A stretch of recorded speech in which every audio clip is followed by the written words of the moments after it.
Welcome back to Ben Salutes. And when I was a kid, cereal was considered a breakfast, lunch, and dinner. I love wrestling. I love the gimmicks. I love the action. I love the storylines. I love almost everything about wrestling. Of course, it's a very misunderstood sport. Many people have claimed that wrestling is fake. It turns out it's not fake. It's staged. Staged and fake are two different things. Wrestling is both a combination of athletics and acting.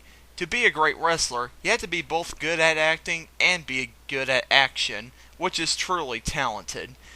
Wrestling has been through a lot of things, but the biggest thing that wrestling has ever gone through was the late 90s. In the late 90s, WCW and WWF went head to head in a war of ratings dominance. And the man who went through all of it was none other than Vince Russo. Boo! Yeah, boo me all you want, I know.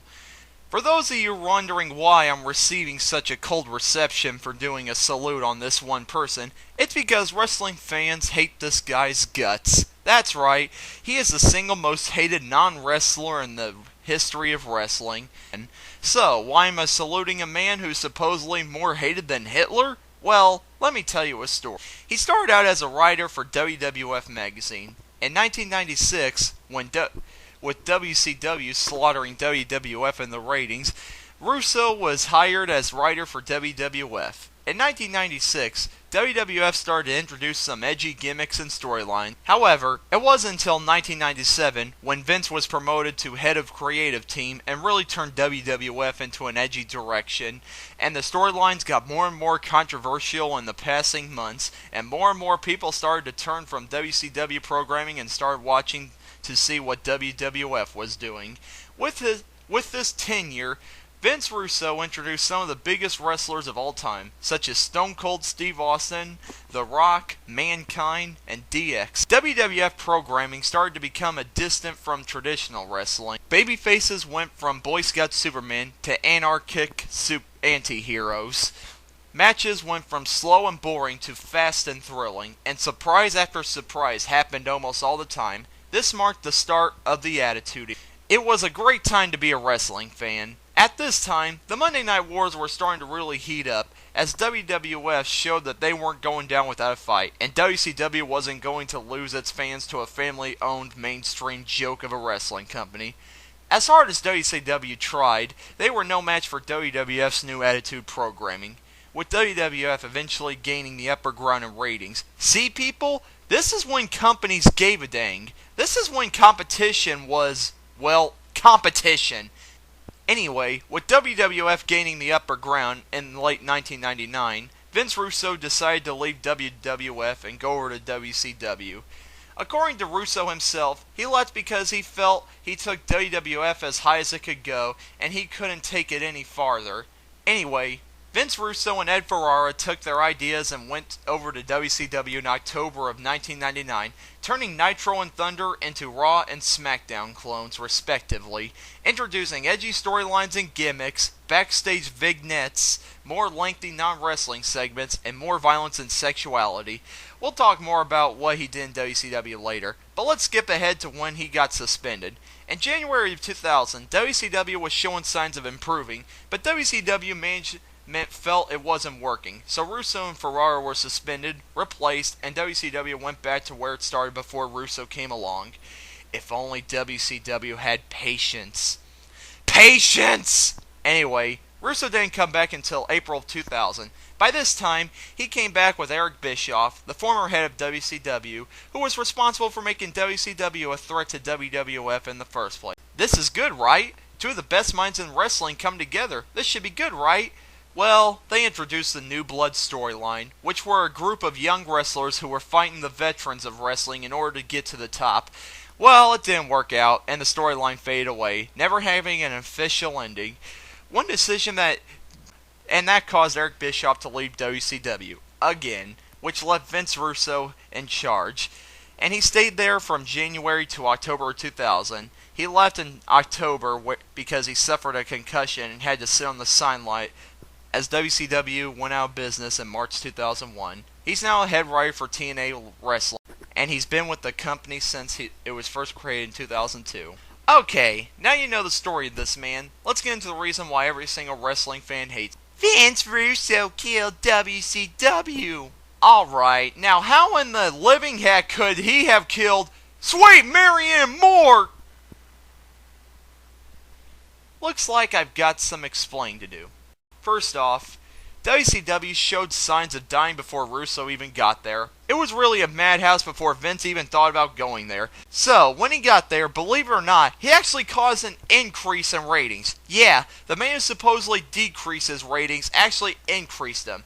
It wasn't until after a suspension when ratings started to go down because he and Bischoff couldn't work together, and it showed.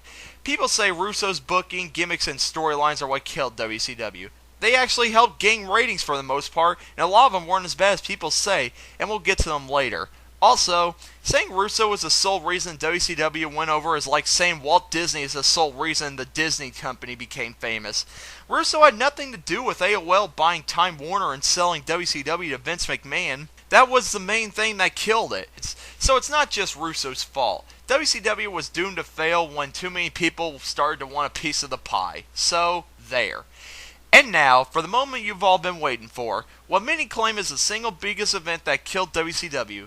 This is David Arquette winning the world title. Okay, so in April 2001, WCW needed publicity, and they needed promotion for their movie, Ready to Rumble. And so, Russo booked Arquette to win the belt. But, here's what you don't know. Tony Schiavone actually came to Russo and asked him, what if Arquette won the title?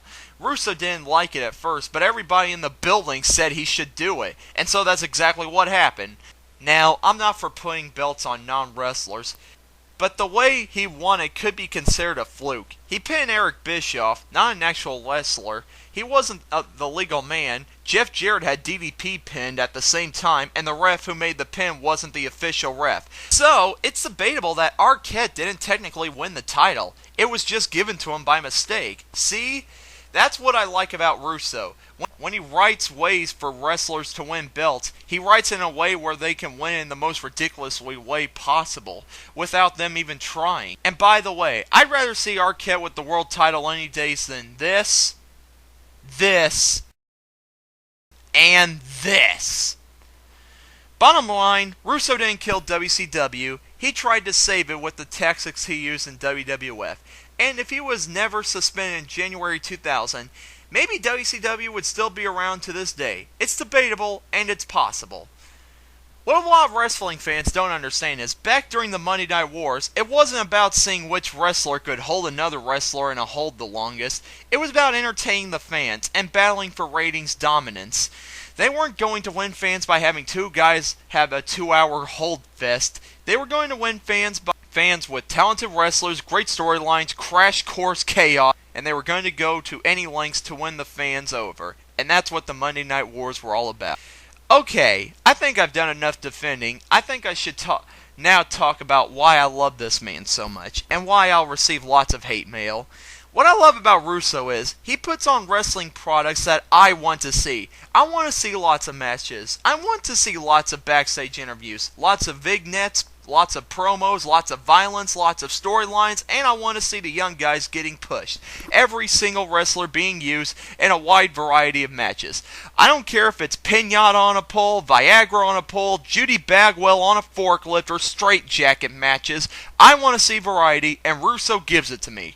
People say Russo's matches are crap. Now, I don't know what makes a good or bad match. I just know that if I'm not liking it, then I don't think it's good.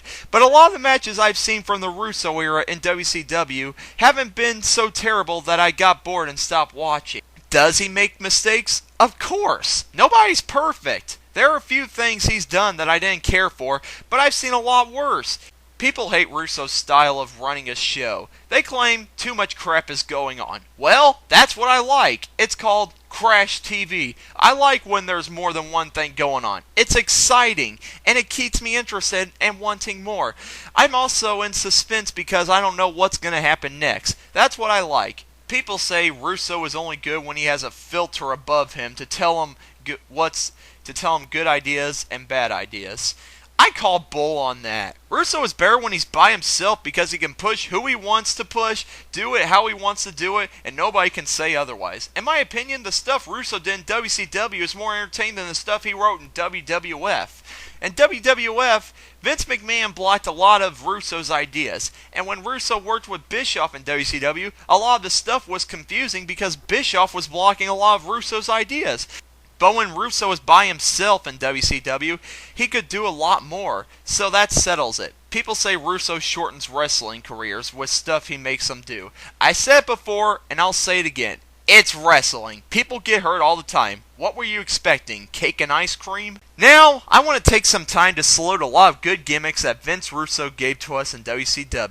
The new Hardcore Revolution. These guys were awesome. Think of it as rejects from One Flew Over the Cuckoo's Nest met with wrestling. Then you've got these guys. They were totally nuts. David Flair was basically a nut job who was always laughing like a lunatic and always causing trouble. Crowbar was the sanest one of the group, but that's not saying much, who was always hurting himself. And Daphne was the hot girl of the group who feels like the live-action version of Harley Quinn.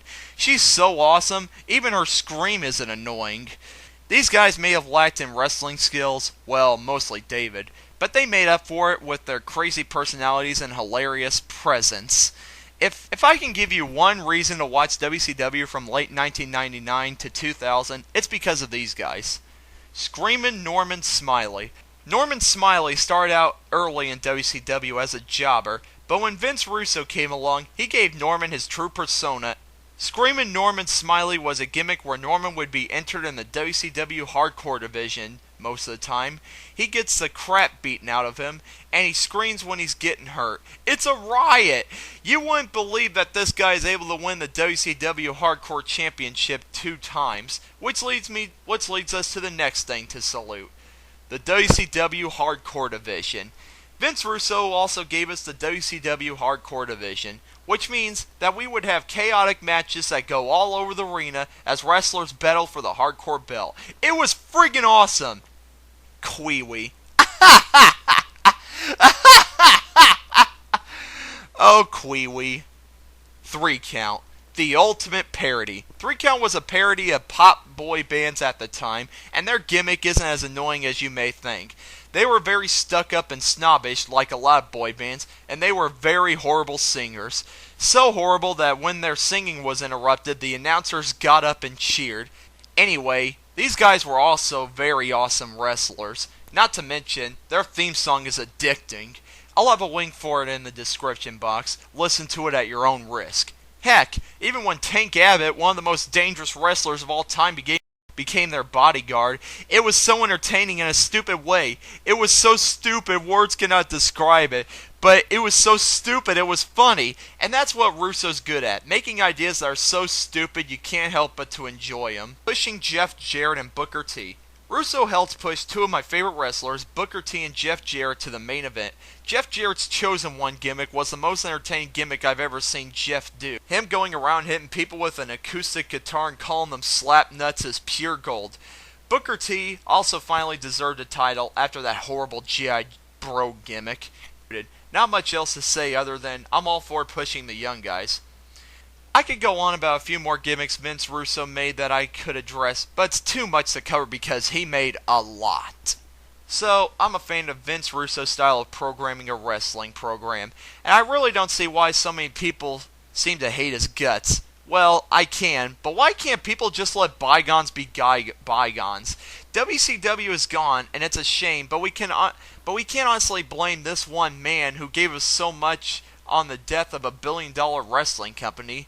It was Vince Russo who helped make wrestling become so great in the 90s, and I think he deserves more praise than hate. Granted, he's made mistakes, but this is a hard business to be perfect in, and Russo tries his best.